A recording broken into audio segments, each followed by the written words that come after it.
How's it going, guys? This is going to be a quick setup video to go through some of the mod settings for how to get the overall effect that I intended for the Nordic Odyssey load order.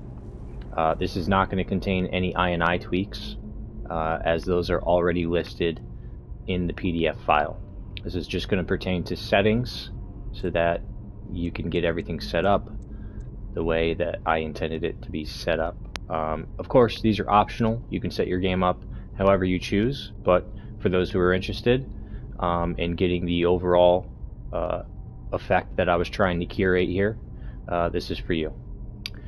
So, regardless of if you play with playable survival or not, I do health regeneration modded, fast travel on, but modded. Now, those are the only two things that will change here. We will come down to Wildcat. Disable dynamic combat, no. One-hand attacks cost, default. Two-hand attacks, default. Bow attacks, default. Pulled, held, bow stamina cost is going to be default. Health-based regeneration, default. Disable slow at 0 stamina, we're going to disable this. So click yes. Disable swimming stamina, yes. Full body stagger, default. Disable injuries, we're going to disable this. Click yes. Disable bow interrupts, we're going to leave this at default. Time block, default. Attacks of opportunity, we're going to disable this. Click yes. Backstabs, we're going to leave this at default.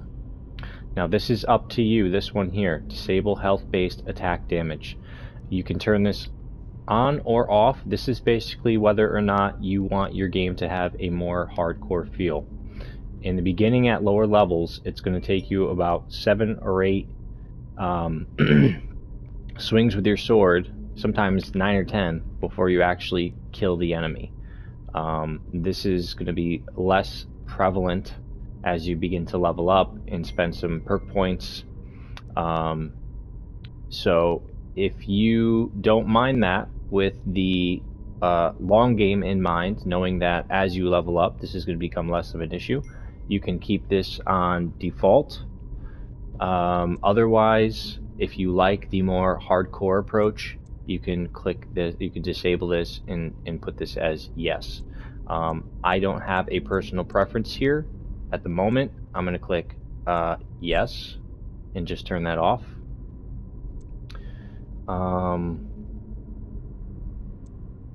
And just expanding on what I just said, if you're coming from one of my previous load orders, that will be more similar to my previous load order. However, if you like more challenging combat, you might want to just leave that setting as default.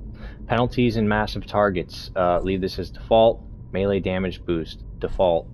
Configuration power, default. So that's Wildcat all set up. There's a lot of different animations here in GDB's Elden Beast.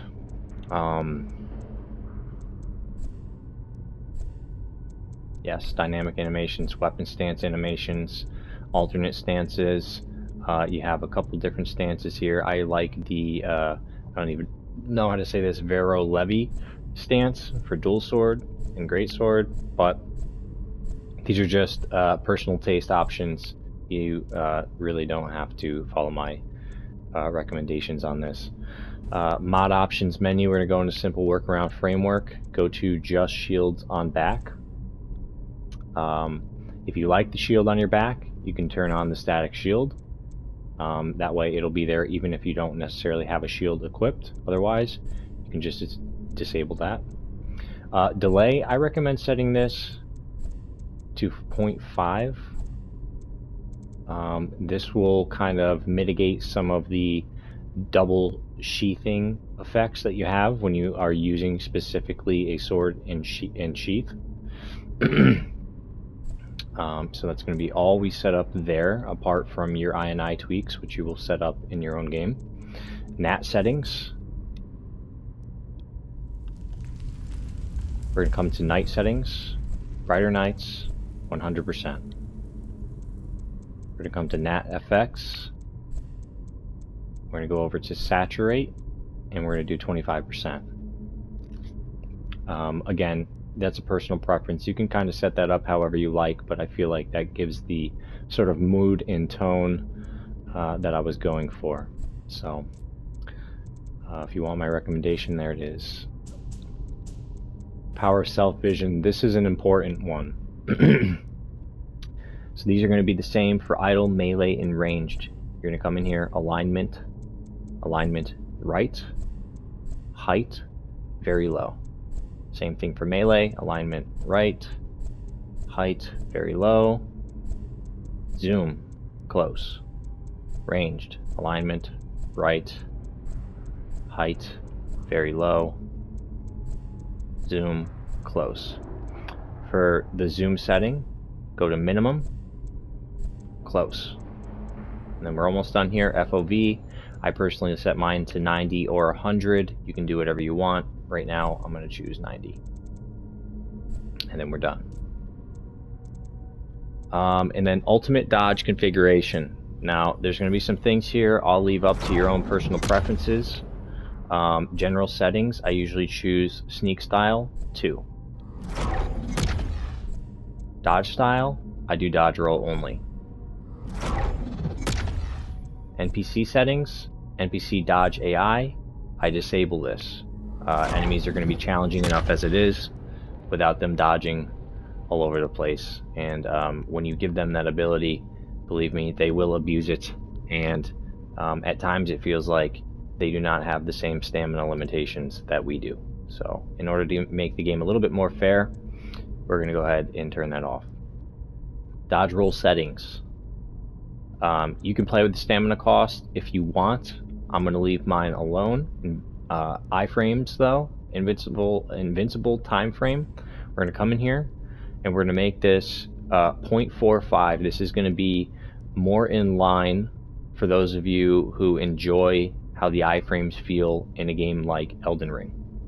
Default is 0.40, so very close, but we're going to change it to 0.45. So 1, 2, 3, 4.5. So you see in the top left corner, 0.45. Those are our iframes. And that's about it. Apart from setting up your control, we don't have any settings, but let's say for a moment that I wanted to set this torch light into my control settings, my control hotkeys rather.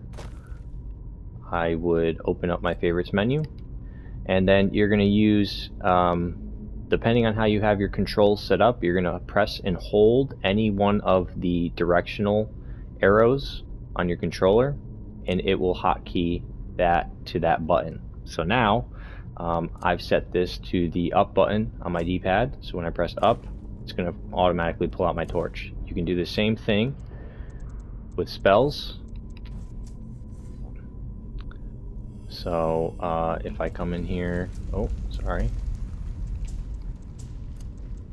favorite those, go into your favorites. So now I can put flames on my right D-pad and healing on my left. So we've got my healing, I've got my flames.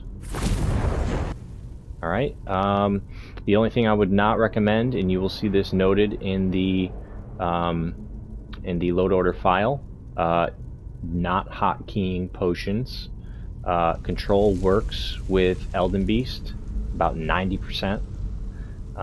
It will not allow you to hotkey. Well, you can hotkey potions, but it will automatically deselect the potion from your hotkey after its first use.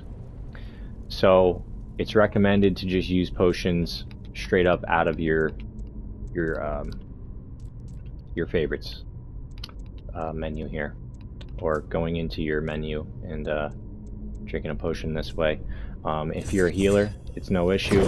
Obviously, heals, weapons, spells, control works great for all of these things still. So that's going to be it. Hope you guys enjoy the load order. Have fun.